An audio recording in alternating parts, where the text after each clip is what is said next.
You're struggling, really struggling, and the first thing you do isn't reach out. It's calculate. How much of this am I allowed to show? You minimize it before you've even said it out loud. It's not a big deal. I don't want to make this about me. You apologize for needing something before you've even finished asking for it. You'd rather carry the whole weight alone than risk being the person who needed too much.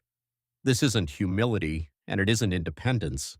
It's a very specific belief your nervous system learned a long time ago, and right now it's quietly costing you the exact support you need most. Let's call her May. She's 27. She's had a genuinely brutal month. A health scare, a breakup, a work project falling apart, all within a few weeks of each other. Anyone looking at her life from the outside would say she has every right to fall apart a little. But when her friend texts, "Hey, how are you doing?" May types, "I'm okay, just busy," deletes it, and types something even smaller. She tells herself the truth would be too much, too heavy, too inconvenient to hand someone on a random Tuesday. When she finally does mention, briefly, that things have been hard, she immediately follows it with, "But honestly, other people have it so much worse," or, "I don't want to dump all this on you." She waters her own pain down in real time, mid-sentence, as if she's editing a document that hasn't been approved yet. Later that night, alone, she cries. Not just about the health scare or the breakup or the job. She cries because some part of her is so tired of being the version of herself that always has to check whether her pain is acceptable before she's allowed to show it. If you've ever apologized for crying, minimized a real crisis into "it's fine, honestly," or felt a flash of guilt the moment someone had to comfort you, this video is about exactly that feeling and where it actually comes from. Here's what's actually happening. For a lot of people who feel like a burden somewhere earlier in life, their needs weren't met with steady, unconditional attention. Maybe a parent was overwhelmed, distracted, or dealing with their own crisis, and a child's needs, however normal, started to feel like one more thing on an already overloaded plate. Maybe you learned, without anyone explicitly saying it, that being easy, being low maintenance, being the one who didn't add to the noise was how you kept your place in the household secure. Children are remarkably good at reading a room. If your emotional needs seem to visibly strain the people around you, you likely adapted fast. Not through a single event, but through hundreds of small ones. A sigh, a distracted response, a slightly too long pause before someone addressed what you needed. Your nervous system took careful notes. Needing things has a cost. Other people's bandwidth is limited. Better to take up less space just to be safe. That adaptation, once so useful, doesn't just disappear once you're an adult with people around you who genuinely have room for your needs. Your nervous system still runs the old calculation by default. Before it will let you ask for help, it first tries to determine whether the person on the receiving end has enough spare capacity to absorb it without being harmed. But here's the part almost nobody says out loud. Feeling like a burden usually isn't really about whether you'd actually be burdensome. It's about an old, unexamined equation that quietly links your worth to how little space you take up. If, as a child, being needed less felt safer than being needed, then somewhere along the way, self-erasure got mistaken for lovability.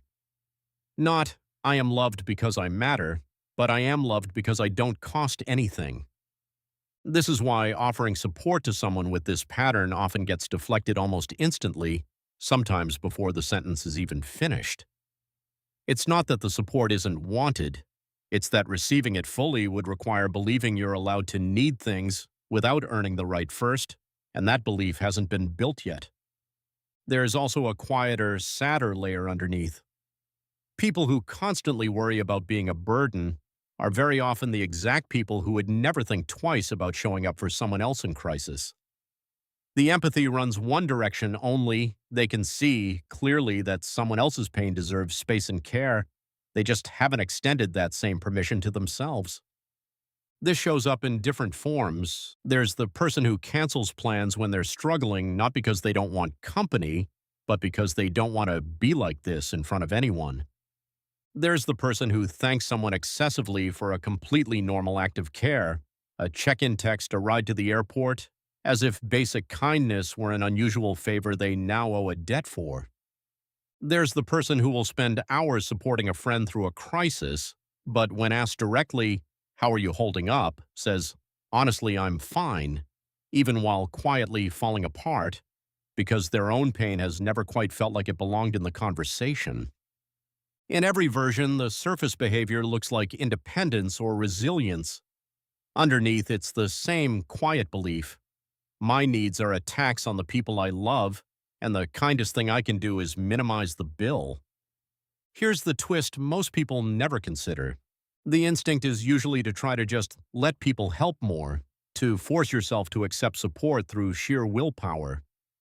This rarely works because the fear underneath isn't really about whether people are willing to help. It's about whether you believe you're allowed to be helped without having earned it first.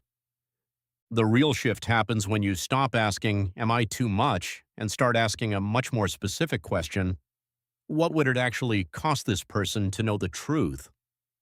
Not the vague, catastrophized version where you imagine yourself as an unbearable weight. The real specific answer.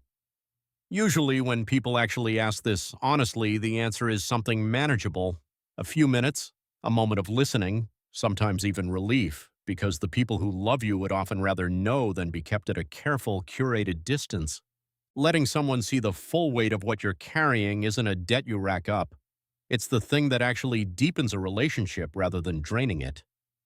Connection isn't built on two people performing fine at each other. It's built on the moments when one person is honestly not okay and the other person gets to stay anyway. So the next time you catch yourself minimizing your own struggle, softening it, apologizing for it, editing it down to something more convenient, pause there for a moment. You don't have to announce every hard thing to everyone. But notice the reflex. Notice the automatic instinct to make your pain smaller before anyone else even gets to see it. You were never a burden for needing things.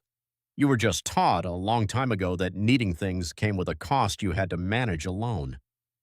That was never true. It was just what safety looked like back then. You're allowed to take up space, even when you're struggling, especially when you're struggling.